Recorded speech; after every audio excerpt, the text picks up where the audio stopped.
Salut à tous. Aujourd'hui à Black and White, on va avoir la chance exceptionnelle de recevoir un professeur d'anglais qui va pouvoir vous apprendre des mots français qui sont applicables dans la langue anglaise.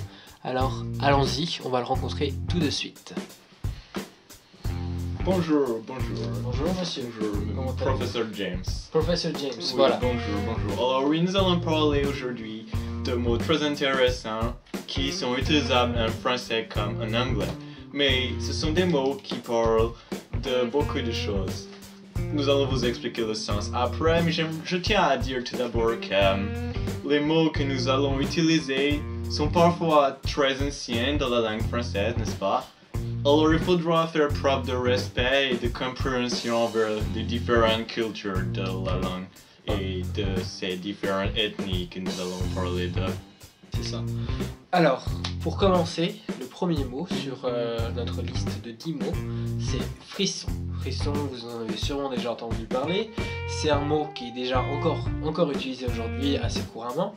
Qu'est-ce que vous en pensez? Comment est-ce que ça s'applique en anglais? Alors j'ai étudié dans mon livre les différents mots que je vais poser d'ailleurs. Je vais poser mon livre parce que c'est plus facile pour vous parler. Alors j'ai étudié les différents mots tels que frisson, comme vous en avez parlé, et frisson est très utilisé dans la langue anglaise. C'est un mot courant de la langue française aussi, évidemment. Est-ce que le sens est le même en anglais et en français? Quasiment, parce que en anglais, le mot frisson, vous allez l'utiliser quand il fait très froid et que vous commencez à avoir de la chair de poule sur vos bras, par exemple des petites boules qui font très froid. Oui, donc c'est exactement la même chose. C'est un frisson, oui. Je ne sais pas comment vous l'utilisez vraiment en français, mais... C'est la même chose, en Voilà. français c'est frisson. Du coup, maintenant que vous le savez, vous pouvez l'utiliser sur vos copies. Je vous conseille vraiment de l'utiliser sur toutes vos copies. Voilà. Ça pourra faire embêter les professeurs et ce sera très bien pour nous. C'est vrai, il est très probable que les professeurs ne savent même pas que ce mot est utilisable. C'est très bien. Le prochain mot que nous allons voir pourrait aussi vous servir pour surprendre vos professeurs de la même manière que frisson. Celui-ci, c'est... Le mot toucher. Voyons si ce mot a la même définition en anglais qu'en français. Alors pour ce mot, c'est très simple. Il faudra juste vous demander de faire un exemple de phrase. Allez-y, trouvez un exemple de phrase et dites-le-moi. Et bien, 1 plus 1, ça fait 2. Toucher. Alors vous voyez ici que lorsqu'il dit quelque chose d'intelligent qui pourrait me surprendre ou quelque chose de vraiment très différent, je pourrais dire toucher parce que c'est la manière de dire. Voilà, c'est tout simple. D'accord, je vois. Maintenant je comprends. Donc, si jamais vous voulez acquiescer à quelque chose d'intelligent qu'une personne face à vous a dit, vous pouvez lui sortir toucher. Mettez Et ça dans vos contrôles. Voilà, Ça pourrait embêter le professeur. exactement. Le prochain mot, ou plutôt 2 mots, l'un après l'autre, ce sont des mots qui sont très souvent utilisés de la part des anglophones pour se moquer des français, et ils trouvent d'ailleurs ce mot très rigolo. C'est sacré bleu. C'est plutôt une expression. Alors voyons.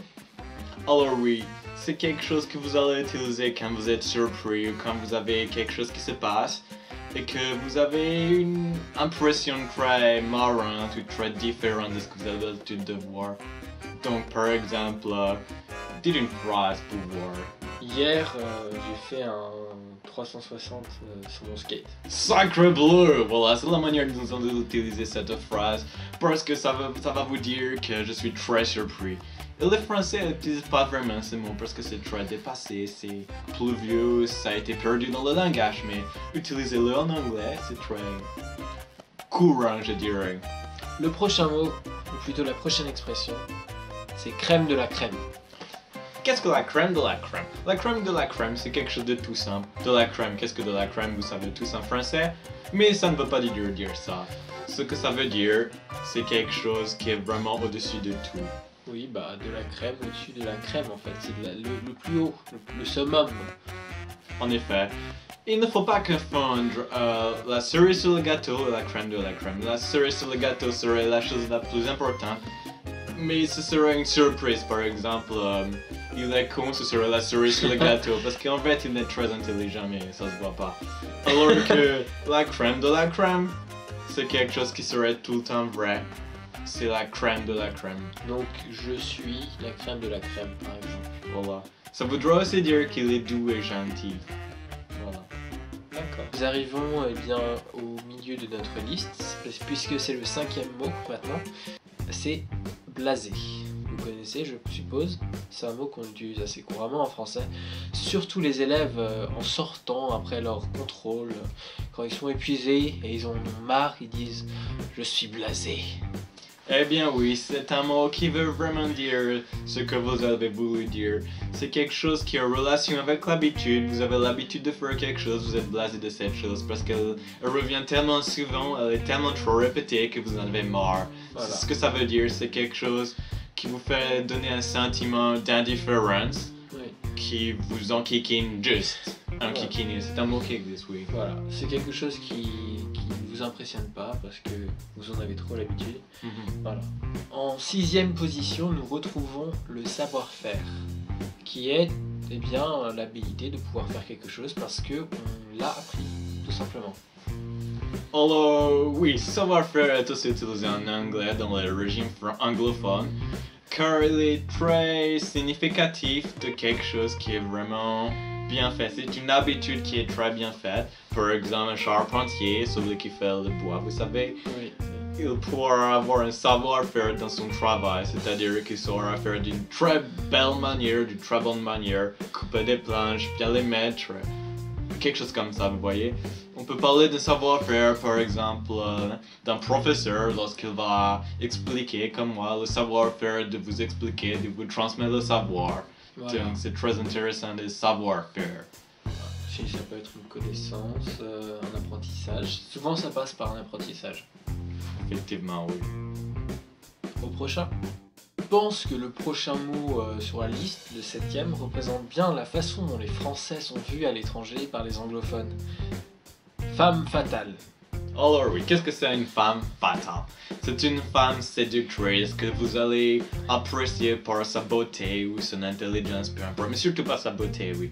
Alors, c'est une femme qui, à la fin de votre relation ou de la phase de séduction, vous causera des soucis. Peu importe les soucis, mais vous causera des problèmes. Parce qu'elle est fatale, voilà. Tout à fait, c'est le mot fatal. Donc ça marche pour le français et l'anglais aussi, c'est vraiment la même définition. Exactement. Alors, c'est bientôt la fin de la liste, et en 9e position, on va retrouver bon vivant. Qu'est-ce que c'est qu'un bon vivant? Alors c'est une personne qui dévore sa vie à la sociabilité, au luxe, à ses richesses qui est définie par l'or, alors tout ce qui est vraiment riche, qui coûte cher, parce qu'on a dans l'appartement ici, il y a un lit, mais c'est pas grave. Mais vous savez, c'est tout ce qui est cher. Donc c'est une personne qui dévoue sa vie à ça. À la richesse, à vivre dans le luxe, et à interagir avec les gens. En effet, oui, c'est tout à fait ça, oui. D'accord. Je suis d'accord. Ok, donc une personne pauvre peut vivre dans le luxe en donnant tout son argent pour le faire. Alors oui, ce sera le cas si elle dépense beaucoup d'argent dans quelque chose. Mais dans ce cas-là, elle n'aura plus rien pour vivre sa vie à part de ce qu'elle a acheté parce qu'elle est pauvre, right? On passe au prochain. En 9e position, nous avons l'expression « je ne sais quoi », qui est d'ailleurs utilisée souvent par les anglophones pour se moquer de nous, les Frenchies. Les French fries ou les Frenchies. Pardon. Alors c'est vraiment une expression comme il dit pour se moquer des personnes françaises parce que nous le trouvons parfois ridicule. Alors nous allons dire je ne sais quoi.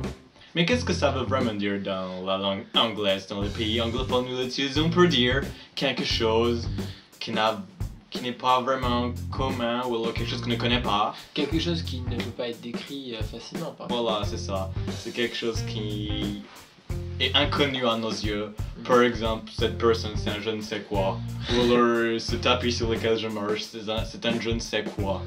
Oui. C'est quelque chose... Well, vous comprenez vraiment de la langue française, vous êtes pas trop con, donc vous allez comprendre ce que ça veut dire, right?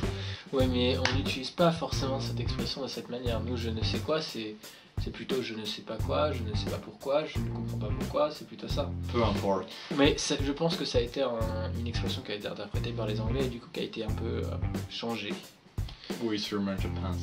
Mais vraiment, si vous avez l'occasion de l'utiliser dans une copie, encore une fois, c'est vraiment un bon point. parce que vous allez faire chier votre professeur parce qu'il va rien comprendre. Et de plus, il vous trouvera peut-être intelligent s'il va chercher dans le dictionnaire. S'il va chercher dans le dictionnaire, souvent ils auront tendance à ne pas chercher dans le dictionnaire et se dire que vous utilisez un mot qui n'existe pas. Auquel cas, il vous est conseillé d'aller le voir, de lui montrer le mot dans le dictionnaire. Et de lui montrer cette vidéo tant que vous y êtes.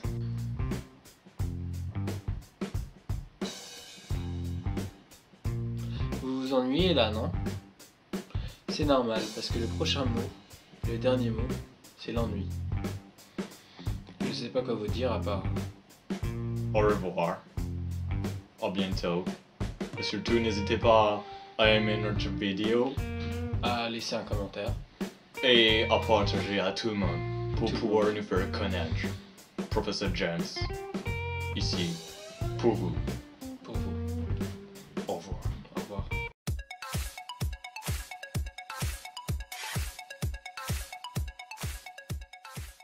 Si vous êtes resté jusqu'à la fin, eh bien, vous avez la chance de savoir que cette vidéo était un gros troll.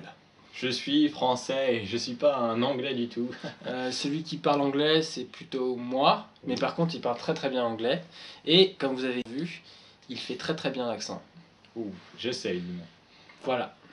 Donc, merci. Enjoy this video, see ya.